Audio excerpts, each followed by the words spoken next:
Hello बच्चों, नमस्कार। कैसे हैं आप लोग? उम्मीद करता हूँ सभी छात्र बहुत अच्छे होंगे और अपनी तैयारी में अच्छी प्रकार से लगे होंगे।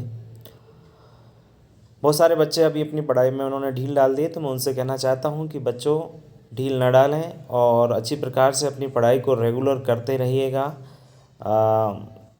साथ में पढ़ते रहें, ज़्यादा बेहतर है। बाद में वीडियो देखेंगे तो कहीं ना कहीं हम उतना बेहतर नहीं कर पाएंगे जितना आप साथ में जैसे वीडियो डाला उसके बाद आप करते हैं रेगुलर। तो रेगुलरिटी बहुत ज़रूरी है और बाकी आप मेहनत करते चलेगा, सफलता आपको ज़रूर मिलेगी। मैं आपको बार बार मोटिवेट करता ही रहता हूँ बच्चों। और बिल्कुल पॉजिटिव रहिएगा। पॉजिटिव व्यक्ति हमेशा सफलता के शिखर पर होता है। पॉजिटिव जितना रहोगे, कॉन्फिडेंस भी आपका उतना अच्छा रहेगा। और जिस व्यक्ति को अपने ऊपर विश्वास है वह ज़िंदगी में कभी असफल हो ही नहीं सकता है। ठीक है ना? तो बच्चों, ये वीडियो है एग्रीकल्चर कृषि विज्ञान एवं गणित की मूल तत्व चैप्टर नंबर 9, जिसका चैप्टर का नाम है तेल, वसा तथा साबुन।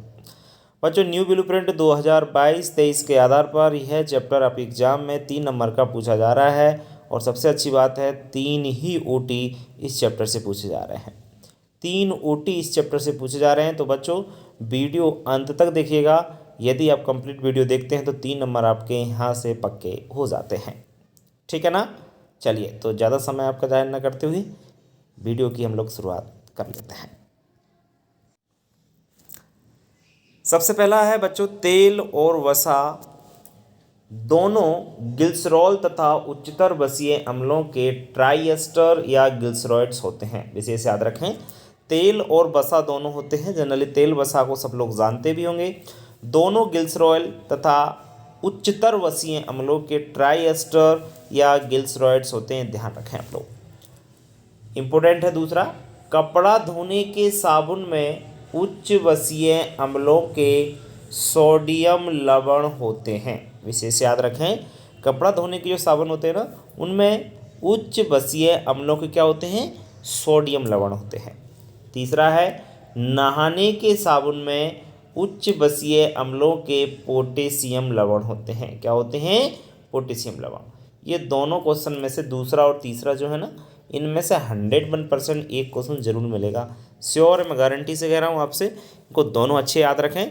कपड़ा धोने के में सोडियम लवण होते हैं, नहाने के जो साबुन होते हैं उनमें पोटेशियम लवण होते हैं। ये बात आपको अच्छी प्रकार से याद रखना है। चौथा है sodium lauryl sulphate. Sodium lauryl sulphate एक अच्छा अपमार्जक होता है। अपमार्जक? अपमार्जक का मतलब होता है डिटर्जेंट। डिटर्जेंट बोले तो आप गांव की भाषा में क्या बोलते हैं डिटर्जेंट को? निरमा पाउडर। जो पाउडर होता है आपका कपड़ा धोने वाला, वो अपमार्जक कहलाता है। तो सोडियम लॉरेल सल्फेट एक बहुत अच्छा अपमार्जक होता है। नेक्स्ट है, किसी भी एस्टर के किसी भी क्षार द्वारा जल अपघटन क्रिया को साबुनीकरण कहते हैं। साबुनीकरण क्या होता है? किसी भी एस्टर के किसी भी क्षार द्वारा जल अपघटन क्रिया को साबुनीकरण कहा जाता है। विशेष इसको आप लोग याद रखेंगे। छठवां पॉइंट है, साबुन जो होते हैं, साबुन आपने देखा कपड़े धोने के, नहाने के साबुन। साबुन ठंडी विधि, गर्म विधि और आधुनिक विधि द्वारा बनाए जाते हैं। साबुन जो होते हैं ना, ठंडी विधि, गर्म विधि, आधुनिक विधि। अब आपको सर ये विधि कैसी होती है, क्या होती है? अब थ्योरी तो हम लोग पढ़ नहीं रहे, इसलिए बस इतना याद ही रखना है आपको। थ्योरी पढ़ते तो मैं बताता आपको कि कैसी होती है ठंडी, गर्म, आधुनिक विधि।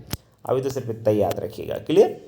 सातवां पॉइंट है, उच्चतर वसीय अम्लों के धात्विक लवणों को ही हम लोग क्या कहते हैं?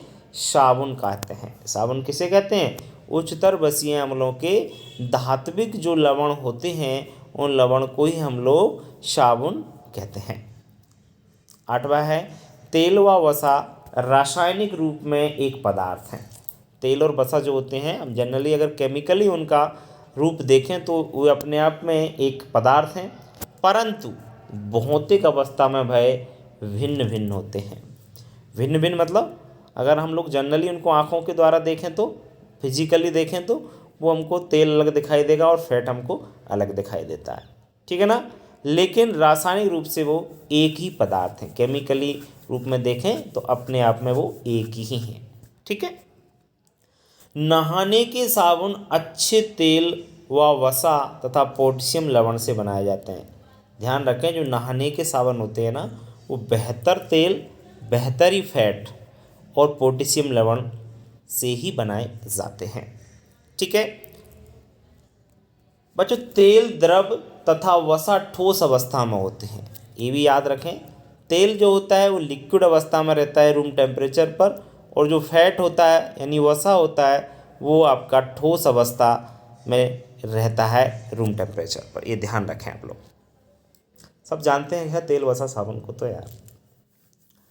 कपड़े धोने के साबुन में सस्ता तेल व वसा उपयोग करते हैं। सही बात है, कपड़े धोने के जो साबुन होते हैं उसमें सस्ता ऑयल और सस्ता ही आपका फैट उपयोग किया जाता है तथा सस्ता सुगंधित पदार्थ मिलाया जाता है उसमें। ये कपड़ा धोने के साबुन में ही उपयोग करते हैं सुगंधित। जैसे कपड़ा धोने का जो साबुन होता है जनरली सबने देखा है, नहाने का साबुन भी सबने देखा है, यूज़ भी करते हैं सब लोग। तो कपड़ा धोने का जो साबुन होता है ना, उसमें सस्ता सुगंधित पदार्थ मिलाते हैं, थर्ड क्वालिटी वाला, खुशबू तो आए पर कम आए, है ना। रिन में थोड़ी अच्छी आती है ऐसा सर्फ एक्सल में और अच्छी आती है और ऐसा। चलिए कोई ना। 13वां है नारियल का तेल वनस्पति फैट है। याद रखें, नारियल का जो ऑयल होता है एक वनस्पति क्या है, फैट है, जबकि जैतून का जो तेल है एक वनस्पति तेल ही होता है। प्राप्त तो वनस्पति तो होता है, लेकिन हम वानस्पतिक फैट बोलते हैं जो नारियल का ऑयल होता है उसे। ठीक है। वसा एवं तेल से साबुन बनाने में उपजात के रूप में ग्लिसरॉल मिलता है। जब हम लोग साबुन बनाते हैं जनरली फैट एवं ऑयल से, तो बाई प्रोडक्ट के रूप में, उपजात का मतलब क्या है, बाई प्रोडक्ट के रूप में हमें ग्लिसरॉल मिलता है। क्या मिलता है हमें, ग्लिसरॉल मिलता है।